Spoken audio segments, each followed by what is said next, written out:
Hey chemistry, welcome back. Chapter 11, gas laws. We are going to do the last problem on this worksheet and then learn one other one. So today's main topic we're looking at is the stoichiometry behind gas laws, and that's actually two different things. The first thing's on your paper. It's called Avogadro's hypothesis. It's a new conversion factor that we have to use. And then the other is called the law of combining volumes, which is also more stoic, okay, and a conversion factor. Okay, so in this case, Avogadro's hypothesis says, hey, if you have an equal volume of gas and it's at the same temperature and pressure, then it's going to have the same number of particles. So far, Avogadro's hypothesis, all we learned was the particle side, 6.02 times 10 to the 23rd. He also has another side to that. And that other side is, okay, well, if you have these pieces and they're at the same temperature and pressure, then they're always going to take up the same amount of space or the same amount of volume. So we're looking at the volume side now. Okay, so our conversion is 1 mole, if it's at STP, is always going to be equal to 22.4 liters. So that is our new conversion that you can add. 1 mole equals 22.4 liters.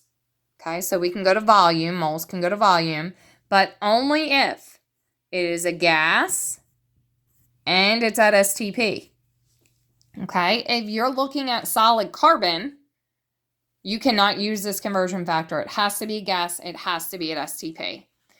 Okay, which means since we're going to stoic and we're talking about moles, these problems could get as big as somebody wants them to be or small. Okay, so the first one's going to be small. Determine the volume occupied by 0.202 moles of a gas, so they tell us it's a gas, and it's at STP. Okay, therefore, gas, STP, we can use this conversion. So 0.202 moles. Notice they don't even tell us what gas it is. That's okay, we don't need that right now. Okay, times, draw the conversion line, 1 mole is 22.4 liters. That's it. That's all we got to do. Okay, we started with 3 sig figs. So regardless of what's here, we end with 3 sig figs. So turn it on. 0.202 times 22.4 is going to give us 4.5248. Since we only want 3 sig figs, 4.5, keep the 2, and it's not going to be rounded up. So 4.52. And the unit is liters because moles get canceled out. Okay, second Avogadro's hypothesis, same conversion factor. This time we tell us we have oxygen and we want to know molecules. Remember, molecules is pieces. Okay, we have volume already, 3.6 liters. We do have a gas and it is at STP. They are our clues that we're allowed to use this conversion factor. Okay, so we're starting with 3.36 liters of O2 times, draw the line. Well, liters of O2 cannot turn into molecules, cannot turn into pieces. Our conversion factor says liters can turn into moles. So that's what we want to go to. So liters can turn into moles of oxygen using our new conversion. 1 mole is 22.4 liters. I don't want moles though, I want molecules. Remember, molecules is pieces. So I keep going, draw the line, liters are canceled out. Moles of oxygen are going to go on the bottom because I want moles to cancel out. Moles, yes, can turn into pieces, can turn into molecules. Okay, and remember, this is our old conversion. It's 1 mole is 6.02 times 10 to the 23rd pieces.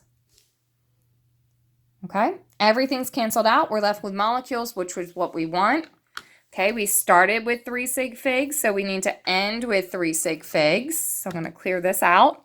A 3.36 divided by 22.4, because that's on the bottom, times by 6.02, hit that E button, 23, equals. We want 3 sig figs, and that's all they give us. So 9.03 times 10 to the 22nd molecules.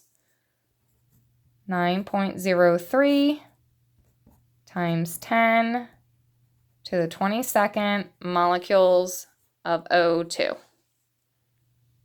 Okay, so that's the first half of gas Stoich. That's Avogadro's hypothesis.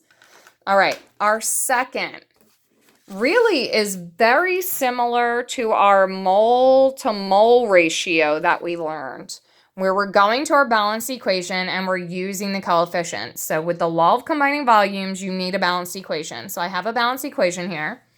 Okay, so 2 moles of carbon monoxide gas plus 1 mole of oxygen gas produce 2 moles of carbon dioxide gas. Okay, and my question, I tried not to be too wordy. If 10 liters of carbon monoxide, okay, gas are used, then how many liters of oxygen gas are needed? Okay, so what we're doing in this chapter is we're learning that instead of using the word moles here or molecules, we can now use the word liters or volume. If this were in milliliters, we could do the same thing even if it were in milliliters without converting anything. Okay, so we can now choose this to change to volume. Okay, so I'm going to start with what I'm given. Actually, let me give it a decimal point so that we have 2 sig figs here. 2 liters of carbon monoxide times, draw the line. Liters of carbon monoxide go on the bottom, and liters of carbon monoxide can change directly into liters of oxygen. Okay, something I forgot to point out. We can only do this if it's a gas. Okay, just like with Avogadro, we can only use combining volumes if it's a gas. Okay, so here, just like mole to mole, here what we're doing is going up here to our balanced equation. Okay, liters of carbon monoxide, right here, there's going to be 2.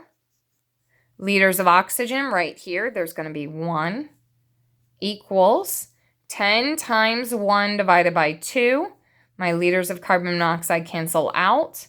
That gives me 5, but I want 2 significant digits, so 5.0 liters of O2. Okay, so all we're doing in combining volumes is using the coefficients, okay, to help us to convert from volume of one substance to volume of a different substance, okay?